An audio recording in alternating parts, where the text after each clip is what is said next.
Jadi di sini kita akan mencoba mengeksplorasi sebuah peninggalan leluhur yang berada di sebelah kebun ketela ini, teman-teman. Seperti kita ini, di depan kita ini adalah Gunung Lirang ya. Jadi untuk lokasinya itu ada di sebelah timur sana ya. Jadi kita akan mencoba mengeksplorasi tempat tersebut. Jadi terus penelusuran kita hari ini. Jadi di sini berada di pinggiran jalan raya ya. Dan di sebelahnya desa, pinggiran desa maksudnya. Seperti lihat depan kita ini banyak sekali lalu lalang kendaraan ya. Itu adalah jalan raya dari arah Pacet ke arah Jatirejo ya, ataupun Gondang Jatirejo, teman. Jadi sini jalannya itu lewat di sebelah kebun ketela ini ya, teman. Nah ini di depan kita ini ada sebuah cungkup yang sudah diugar ya, direnovasi. Nah di situ yang akan coba kita eksplorasi.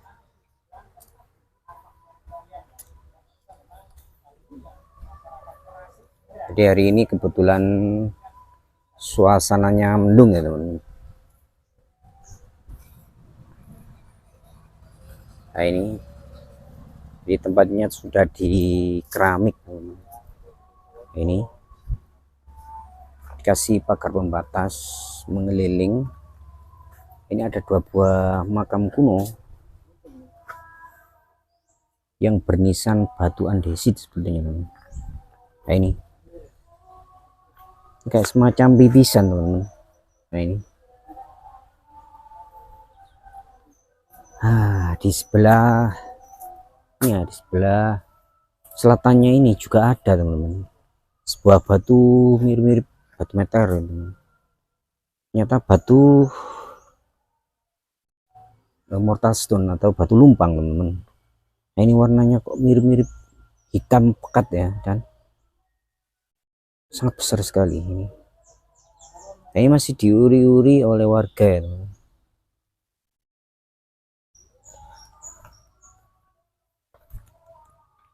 Nah ini juga ada batu lumpang besar di sini. Ini ada kayak telur, teman. Ini masih utuh telurnya.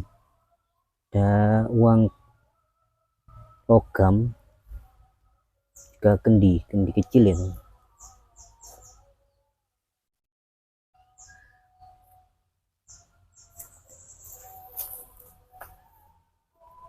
Dari sebuah desa itu ya, yang dikenal dengan Sang Bau Rekso atau pendiri desa. Kemungkinan memang buah makam yang terbuat nisannya dari batu alam ini diduga sebagai pendiri dari sebuah desa ini. Dan ada semacam lumpang batu kecil yang artinya memang lumpang batu ini diduga adalah lumpang batu persajian atau perdupaan, yang diduga ada semacam situs religi, semacam kabuyutan atau kepercayaan asli Nusantara. Belum ada panteon-panteon semacam kemudian arca-arca yang bersifat Buddha maupun arca-arca yang bersifat Hindu menaikkan sebuah batu megalitik ya, bisa jadi batu lumpang besar mortal stone atau menhir atau dolmen atau kemudian lambang-lambang kesuburan lainnya yang identik dengan semacam ritual di sekitar area pertanian yang sangat luas, dengan harapan pada masa lalu tanamannya baik, panennya yang sangat melimpah. Coba kita kemudian menyusuri area ini dengan situs-situs yang beragam ya, yang lainnya ya. Nah, di sini ini ada semacam situs. Nah, jadi ini dimanfaatkan ya untuk air minum oleh masyarakat, juga untuk menanam cabai di sekitarnya. Namun sebuah fakta di sini memang ada batu dolmen ya, atau meja batu kecil persajian, dan ini juga meja batu besar yang ternyata memiliki motif-motif seperti batu meteor, batu hitam ya. Dan siapa sangka ternyata ada semacam jejak-jejak leluhur kita yang dahulu mungkin ini batu alam yang sangat besar, namun kemudian leluhur kita memilihnya ya. Ya, rahayu, rahayu, rahayu Mbak, rahayu, rahayu, rahayu. Lah, ternyata kemudian di bawah batu besar ini ada mortal stone ya, atau lumpang batu. Coba kita bersihkan ya. Nah, kita bersihkan kotoran-kotorannya. Dan ini ada semacam lumpang batu pecah juga. Nah, ini jejak lumpang batu ya pecah ya.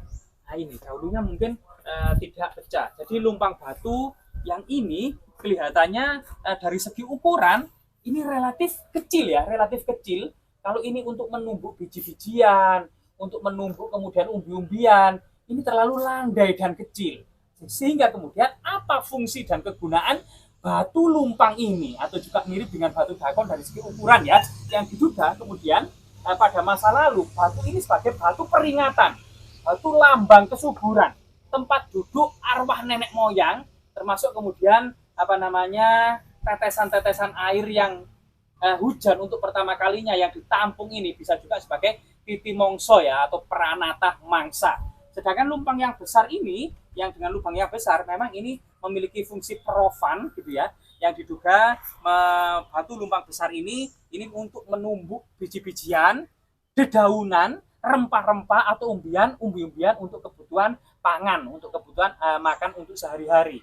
Sedangkan lumpang ini memang diduga memang dengan lubang yang relatif dangkal memiliki makna magis dan sakral.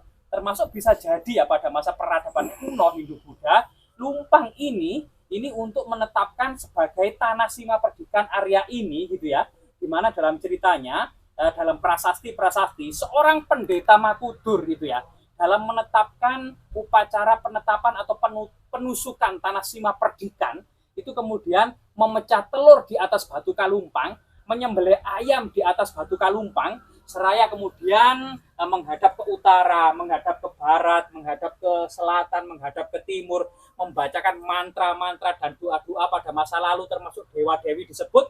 Setelah itu membacakan kutukan-kutukan yang sangat menyeramkan bagi siapa saja yang berbuat jahat di atas tanah sima perdikan. Dari 4 golongan, misalnya 4 catur warna ya, termasuk pada masa kuno itu masyarakat dibagi 4 catur warna, yaitu golongan Brahmana, golongan Kesatria, golongan Waisa, golongan Sudra, maupun di luar kasta ya, ada golongan Paria, Meleca, Tuca, ini merupakan golongan-golongan orang jahat, penjahat, dan lain sebagainya, itu orang-orang di luar kasta.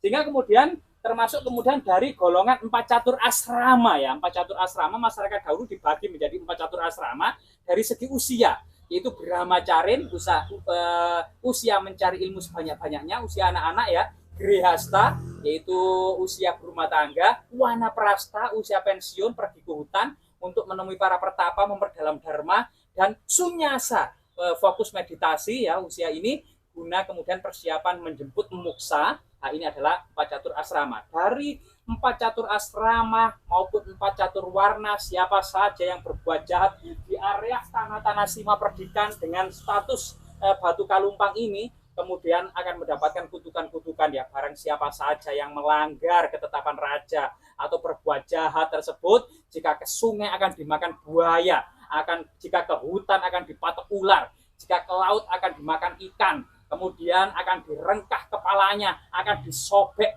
perutnya, akan diburai ususnya, akan diminum darahnya, akan dimakan otaknya ya, dan akan diperlantingkan dari tempat yang sangat tinggi sehingga hancur, remuk, dan binasa. Ini merupakan kutukan-kutukan pada masa lalu sebagai sebuah pranata sosial yang ada di tengah-tengah masyarakat, guna bagaimana kemudian leluhur kita memiliki cara yang sangat unik untuk menata masyarakat Nusantara yang demikian besar, menata masyarakat Jawa yang demikian luas menjadi sebuah pranata yang sangat indah gitu ya, yang kemudian menjadi sebuah keteraturan yang ada di tengah-tengah masyarakat kita, sehingga kemudian berbagai macam makna batu yang sangat besar di masa lalu dan konteks-konteks kesejarahannya gitu ya, akan semoga tetap memberikan manfaat gitu ya, manfaat serta kemudian pelajaran serta edukasi, serta juga membantu mungkin ya para pelajar baik di tingkat SD, SMP, SMA ya, mau untuk kemudian